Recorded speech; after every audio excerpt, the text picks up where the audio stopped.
Bannange twajja wano ne tubagamba nti kizibu oba Museveni lwaki awangadde mbuyinza wano lwakuba yatuleetera abantu betusuubira nti babadde wamu naffe. Abantu nga bali mu opposition nga mwe musuubira nti wali wamu n'ebuffe. Nasooka ne mbagamba Besigye. Naye president ye tasobola kuvaayo na announcinga Besigye, naye Besigye yajja kwevunza yekka. Mwalaba Obubadi Besigye bwe yakola, ndowooza Besigye n'afiira mu firimu ye. Mwalaba Mpuuga, president yalina okwesembereza Mpuuga n'abalaga true colours ze. Kati mutandise okulaba ba Lukwago, mutandise okulaba ba Ssemujjunganda, mutandise okulaba ba Hildamani, mutandise okulaba ba Kakembo, bonna. We had to work with them tubasembeze. Kakati Museveni ayina ebizibu. Njagala Onyambo sharing video eno.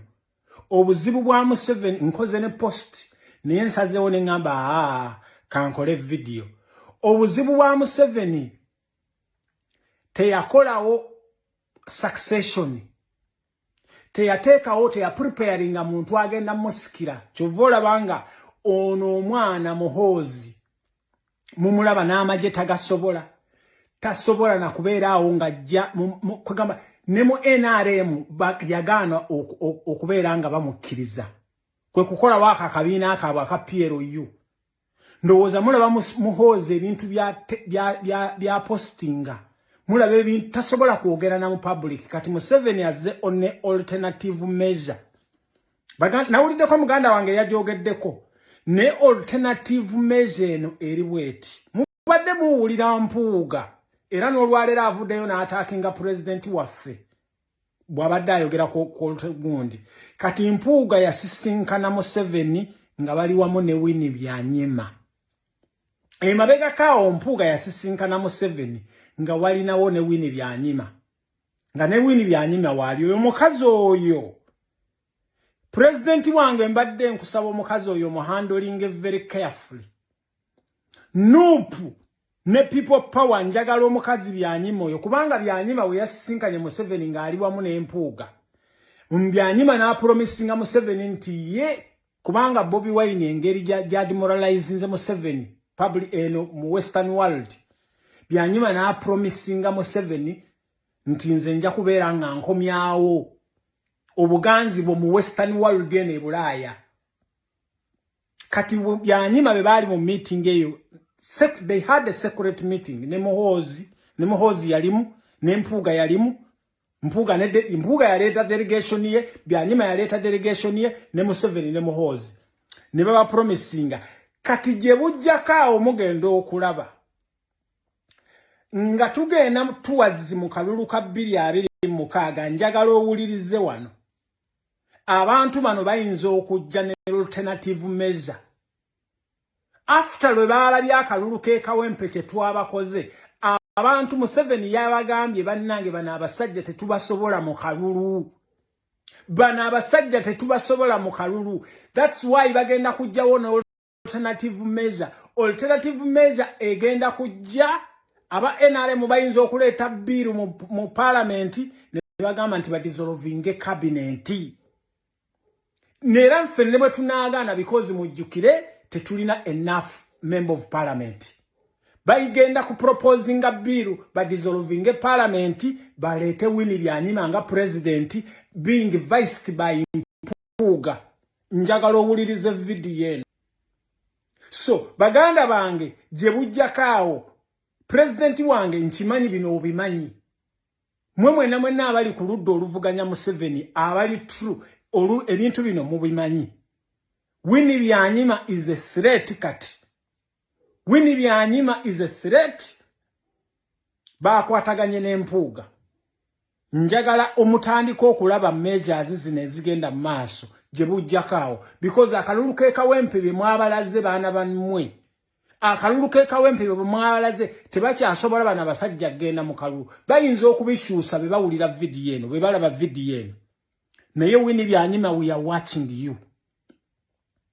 Winnie Byanyima, we are watching you. Ye Mpuuga ye twamumanya. Naye gwe Winnie Byanyima obuzaabuza nnyo.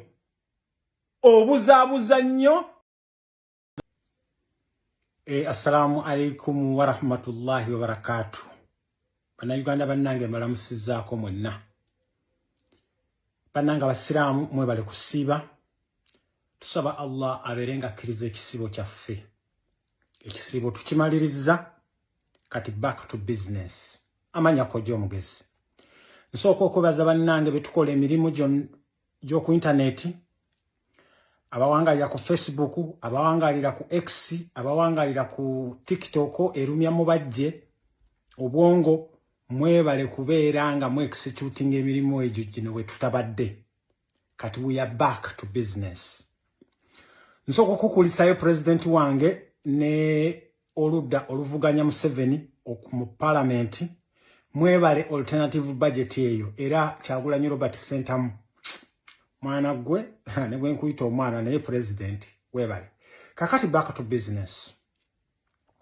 Bannange twajja wano ne tubagamba nti kizibu oba Museveni lwaki awangadde mbuyinza wano lwakuba yatuleetera abantu betusuubira nti babadde wamu naffe.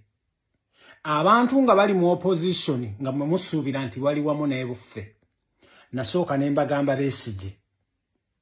Naye president ye tasobola kuvaayo na announcinga Besigye naye Besigye yajja kwevunza yekka. Mwalaba Obubadi Besigye bwe yakola ndowooza Besigye n'afiira mu firimu ye. Mwalaba Mpuuga president yalina okwesembereza Mpuuga n'abalaga true colors ze.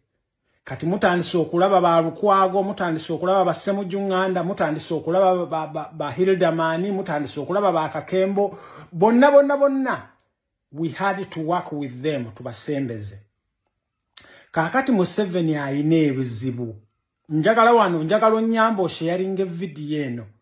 Obuzibu bwa Museveni nkoze ne post naye nsazeewo ne ngamba kankole video. Obuzibu bwa Museveni teyakolawo succession. Teyateekawo preparing muntu agenda musikira. Kyova olabanga ono omwana Muhoozi mumulaba n'amagye tagasobola.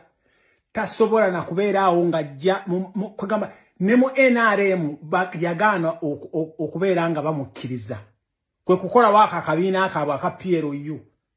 Ndowooza mulaba Muhoozi ebintu bya postinga. Mulaba ebintu tasobola kwogera na mu public. Kati Museveni azze on alternative measure. Nawuliddeko muganda wange yajogeddeko. Ne alternative measure eno eri bweti. Mubadde muwulira Mpuuga. Era n'olwaleero avuddeyo n'atakinga president waffe. Bw'abadde ayogera ku gundi. Kati Mpuuga yasisinkana Museveni nga bali wamu ne Winnie Byanyima. Emabega kaawo Mpuuga yasisinkana Museveni nga walinawo ne Winnie Byanyima. Nga ne Winnie Byanyima waali oyo mukazi oyo. President wange mbadde nkusaba omukazi oyo mu handling very carefully. Nupu ne people power njagala omukazi Byanyima oyo kubanga Byanyima we yasisinkanye Museveni nga ali wamu n'Empuuga. Byanyima n'apromisinga Museveni nti ye kubanga Bobi Wine engeri gya demoralizinze Museveni public eno mu western world. Byanyima n'apromisinga Museveni nti nze nja kubeera nga nkomyawo obuganzi bwo mu western world ene e Bulaaya. Kati Byanyima be baali mu meeting eyo. They had a secret meeting. Ne Muhoozi yalimu, ne Mpuuga yalimu. Mpuuga yaleeta delegation ye, Byanyima yaleeta delegation ye, ne Museveni ne Muhoozi. Ne baba promisinga. Kati gye bujjakaawo mugenda okulaba.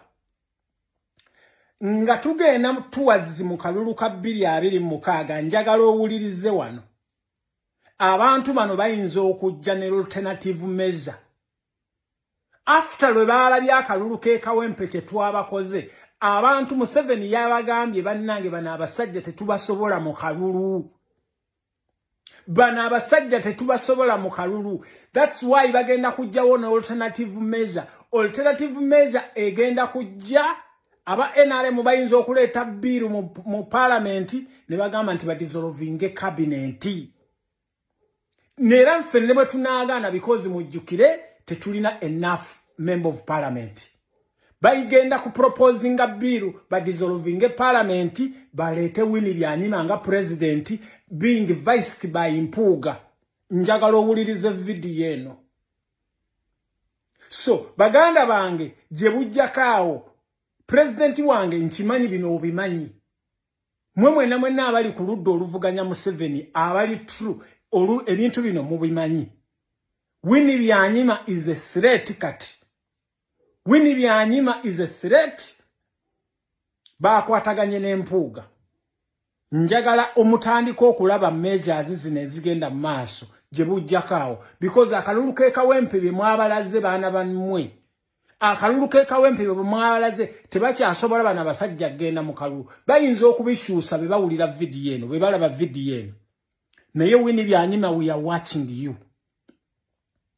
Winnie Byanyima, we are watching you. Ye Mpuuga ye twamumanya. Naye gwe Winnie Byanyima obuzaabuza nnyo. Obuzaabuza nnyo. Sharing a video.